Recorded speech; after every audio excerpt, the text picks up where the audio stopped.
Assalamualaikum warahmatullahi wabarakatuh dan salam sejahtera para pelajar yang saya kasihi. Baiklah para pelajar, hari ini kita akan teruskan lagi sesi PDPR bagi subjek Reka Bentuk dan Teknologi tingkatan 3 yang mana pada hari ini saya masih lagi membincangkan tentang bab 1 iaitu aplikasi teknologi dan untuk PowerPoint pada hari ini telah disediakan oleh Ketua Panitia saya iaitu Cikgu Zulkifli bin Lebay Bahar. Pada kali ini, saya akan membincangkan dua lagi subtopik iaitu yang pertama 1.1.6 membuat penambahbaikan kepada produk berdasarkan lakaran yang telah dibuat dan 1.1.7 membuat penilaian kefungsian produk yang telah diubah suai. Sebelum kita teruskan, kita imbas kembali pelajaran yang lalu yang mana pada pelajaran minggu lepas kita telah belajar tentang gambar rajah blok. Ini adalah paparan gambar rajah blok yang kita telah bincangkan dan melalui perbincangan yang lepas ada beberapa penambahbaikan yang telah kita buat pada gambar rajah blok yang baru. Okey, antaranya adalah melalui penambahan penderia inframerah, perintang peka cahaya atau LDR, kemudian ada lagi penambahan pembas pada bahagian output dan juga lampu LED. Pada minggu lepas juga kita telah belajar tentang beberapa lakaran idea dan kita telah saksikan 3 lakaran idea. Ini idea pertama, lakaran idea kedua dan lakaran idea ketiga. Penting untuk kita tahu tentang lakaran ni kerana lakaran merupakan gambaran awal idea pereka bentuk sesuatu produk dalam menghasilkan sebuah produk yang mampu memenuhi kehendak pelanggan. Lakaran juga menjadi medium komunikasi antara pereka bentuk dengan pelanggan melalui kaedah garisan dan tulisan. Itulah maksudnya bila kita dah datang dengan idea dan idea tu memang saya cakaplah benda tu ada dalam kepala kita tapi macam mana kita nak keluarkan ataupun nak menzahirkan kita punya idea tu melalui lakaran lah. Jadi bila kita lakarkan penambahbaikan yang perlu dibuat, jadi dekat situ kita punya pelanggan akan nampak okey idea kita sekarang nak tambah okey pembas dekat sini letaknya, LED dekat sini. Maksudnya kita kena lakarkan. Dan sekarang barulah kita akan masuk kepada subtopik kita 1.1.6 iaitu membuat penambahbaikan kepada produk berdasarkan lakaran yang telah dibuat. Okey, setelah selesai melakarkan beberapa idea penambahbaikan, mereka bentuk akan memilih lakaran idea yang terbaik. Okey, itu sebab kita ada 3 lakaran minggu lepas kan. Kita dah buat 3 lakaran dan kita dah pilih dah lakaran terbaik antara 3 tu. Okey, seterusnya mereka akan menentukan justifikasi terhadap idea, bahan dan teknologi yang dipilih sama ada menghasilkan produk berfungsi sepenuhnya atau berfungsi sebahagian.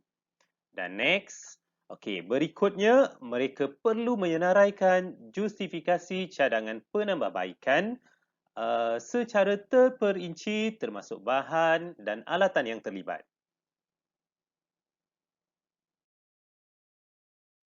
Dan sekarang kita tengok cadangan penambahbaikan pada kereta kawalan jauh. Okey, kita dah buat cadangan penambahbaikan pada bahagian hadapan kereta. Bahagian yang terlibat adalah bahagian hadapan. Dan cadangan penambahbaikan kita yang pertama adalah LDR dan juga LED. Okey, kita tengok tentang justifikasi dia. Untuk LDR, okey, LDR mengesan tahap pencahayaan yang ditetapkan dan menghantar isyarat input kepada mikro pengawal. Seterusnya, kita tengok justifikasi untuk LED. Okey, mikro pengawal memberi arahan kepada LED supaya menyala apabila tahap pencahayaan berada di luar julat yang ditetapkan. Okey, next kita tengok tentang tindakan dia. Apa yang kita kena buat? Okey, Yang pertama, memasang komponen baharu iaitu LDR dan LED dan seterusnya membangunkan pengatucaraan supaya LDR dapat mengesan tahap pencahayaan dan mikropengawal dapat menghidupkan LED.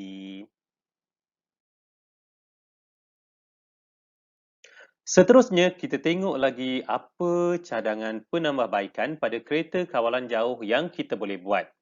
Okey, next kita tengok ada lagi penambahbaikan iaitu pada bahagian atas bumbung kereta. Okey, cadangan penambahbaikan dia kita akan gunakan penderia inframerah dan juga pembas. Okey, kita tengok justifikasi dia. Okey, penderia inframerah mengesan halangan pada jarak yang ditetapkan dan menghantar isyarat input kepada mikropengawal. Seterusnya, mikropengawal memberikan arahan kepada pembas supaya berbunyi apabila jarak di antara kereta dengan halangan berada dalam julat yang ditetapkan. Okey, kita tengok seterusnya tindakan. Tindakan apa yang kita kena buat maksud dia. Okey, tindakan dia memasang komponen baharu iaitu penderia inframerah dan pembas. Itu langkah pertama yang kita kena buat. Seterusnya langkah yang berikut adalah kita kena bangunkan pengatucaraan supaya penderia inframerah dapat mengesan halangan dan mikropengawal memberhentikan motor arus terus serta membunyikan pembas secara serentak.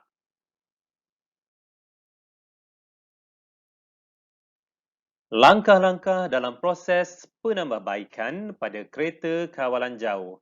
Untuk pengetahuan para pelajar, ada 6 langkah bagi kita membuat penambahbaikan pada kereta tersebut.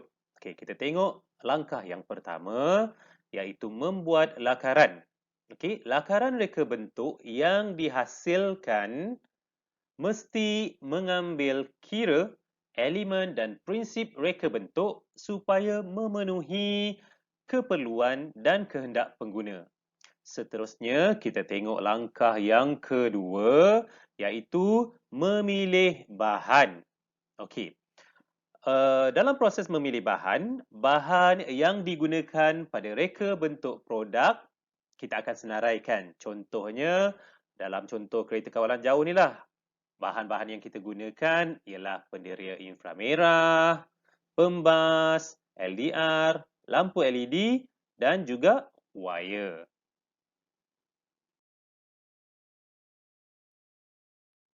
Okey, seterusnya kita akan beralih kepada langkah 3 dalam proses penambahbaikan pada kereta kawalan jauh. Yang mana pada langkah 3 kita akan membuat pengaturcaraan. Okey, pengaturcaraan ni membangunkan pengaturcaraan dan memuat naik kepada papan litar elektronik mikropengawal bagi menjalankan fungsi yang dikehendaki. Sebagai contoh, kita dah tahu kita nak kereta kawalan jauh kita ni bila masuk tempat gelap, lampu LED akan menyala. Jadi macam mana kita nak buat supaya kereta tu seolah-olah boleh berfikir, okey, masuk ke tempat gelap, LED menyala. Jadi kita akan setkan dalam pengaturcaraan lah. Jadi ada parameter-parameter tertentu ataupun ada coding yang tertentu yang kita akan buat dalam pengaturcaraan dan kod-kod tersebut akan dimuat naik kepada papan litar elektronik mikropengawal dan seterusnya mikropengawal akan melaksanakan arahan seperti yang terdapat dalam pengaturcaraan tadi. Okey, seterusnya kita akan tengok langkah yang keempat iaitu membina dan memasang. Okey, dalam proses ni kita akan bina dan pasang komponen penderia inframerah, pembas, LDR dan lampu LED bagi melengkapkan reka bentuk yang dicadangkan. Faktor keselamatan perlu diutamakan semasa proses pemasangan.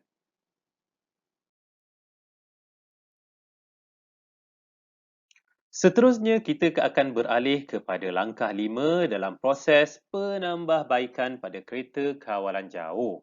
Yang mana pada langkah 5, kita akan membuat kemasan dan kemasan berfungsi untuk menambah daya tarikan terhadap reka bentuk produk yang dihasilkan, melindungi komponen elektrik daripada terdedah kepada sentuhan dan mengurangkan risiko kecederaan kepada pengguna. Penting untuk kita buat kemasan umrah manusia. Manusia memang suka tengok benda cantik. Biasalah awak nak pilih awet pun awak nak cari yang cantik kan. Nak cari kereta pun kereta yang cantik. Jadi macam mana kita nak nambah nilai pada produk kita ni supaya produk kita tambah cantik? Kita buatlah kemasan. Antara contoh kemasan yang kita boleh buat, spray, kita gunakan stiker dan sebagainya.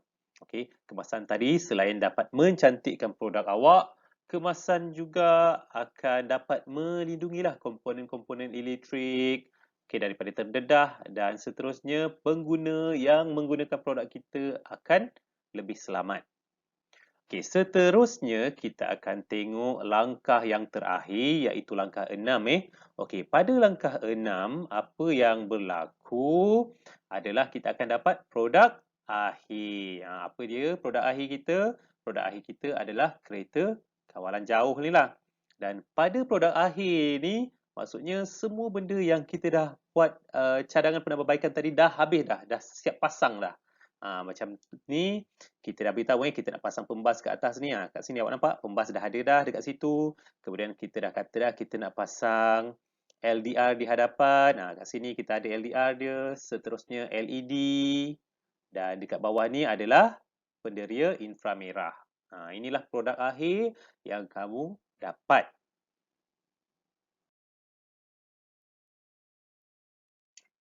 Kita beralih kepada subtopik kita yang seterusnya iaitu 1.1.7 membuat penilaian kefungsian produk yang telah diubah suai. Kita tengok sama-sama. Penilaian kefungsian amat penting ketika membuat pertimbangan terhadap hasil penambahbaikan melalui ujian parameter terhadap produk tersebut. Ujian ini dilakukan dalam keadaan sebenar bagi melihat keberkesanan proses penambahbaikan yang telah dilakukan. Sebagai contoh, kereta kawalan jauh ini menjalankan ujian parameter untuk yang pertama, berhenti dan mengeluarkan bunyi secara automatik terhadap halangan. Dan yang kedua, LED menyala apabila berada di kawasan gelap atau kurang cahaya. Semua dapatan ujian parameter ini akan dicatatkan. Jadi, pada tahap ini, kita dah tahu dah, kita dah bina dah tadi kita punya kereta control berserta dengan penambahbaikan yang kita dah cadangkan sebelum ni. Tetapi kita, bila sampai tahap ni, maksudnya kita nak uji adakah segala cadangan penambahbaikan kita tu dan adakah segala fungsi-fungsi yang kita dah tambahkan tadi tu dapat menyelesaikan masalah kita. Maksudnya kereta tadi boleh berhenti, tak langgar lagi dinding, tak adalah pecah dia punya bahagian badan. Kemudian bila masuk tempat gelap boleh pula menyala lampu dia. Jadi senang untuk kita tengok. Kat sini kita akan uji. Dan semua ujian yang kita buat tu kita perlu catatkan dan kita akan masukkan parameter tersebut dalam satu senarai dapatan seperti berikut.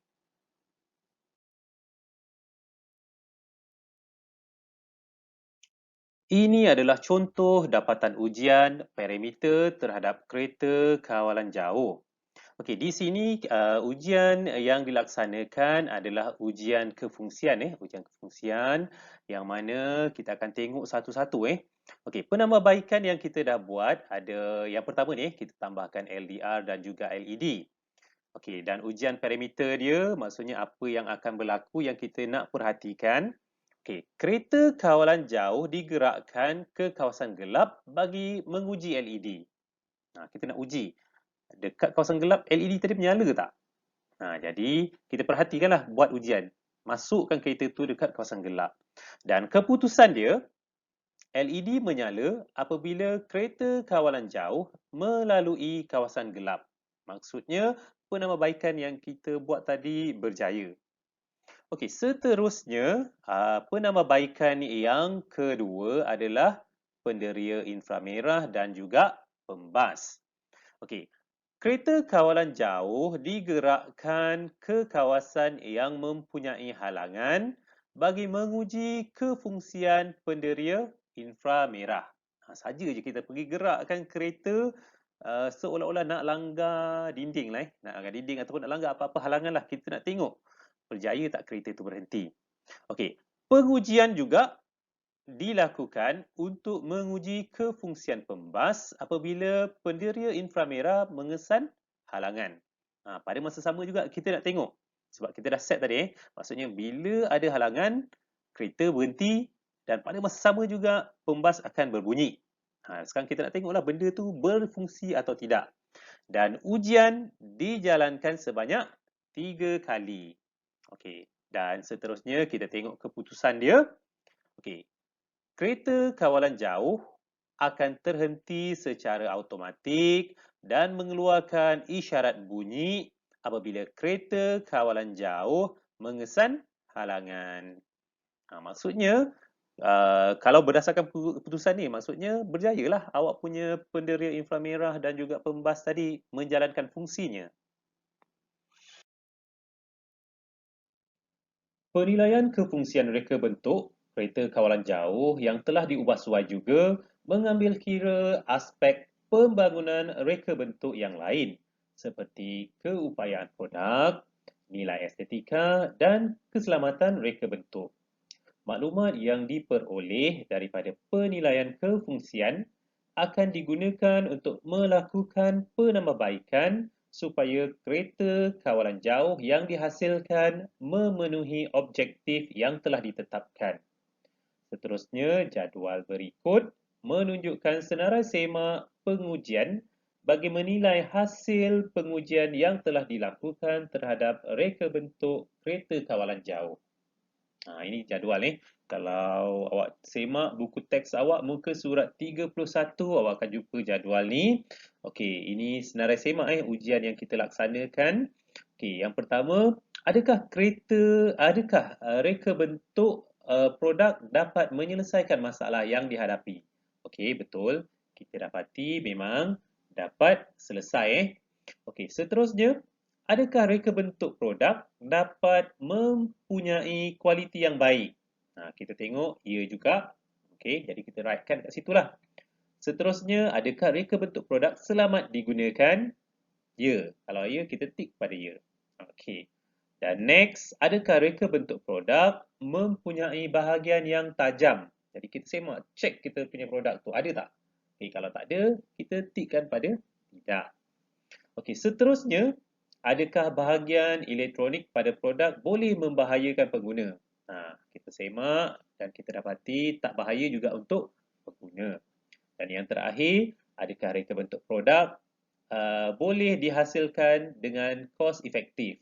Ya, sebab benda-benda yang kita tambahkan tadi itu tak tak makan kos yang banyak. Berdasarkan pada keputusan pengujian yang diperoleh, didapati kereta kawalan jauh mampu menjalankan fungsi yang dikendaki, iaitu berhenti dan mengeluarkan bunyi secara automatik apabila terdapat halangan di hadapan kereta kawalan jauh. Selain itu, lampu LED pada kereta kawalan jauh juga berfungsi, iaitu menyala apabila melalui kawasan yang gelap. Walau bagaimanapun, beberapa cadangan penambahbaikan boleh dilakukan pada kereta kawalan jauh bagi meningkatkan lagi kualiti dan keupayaannya.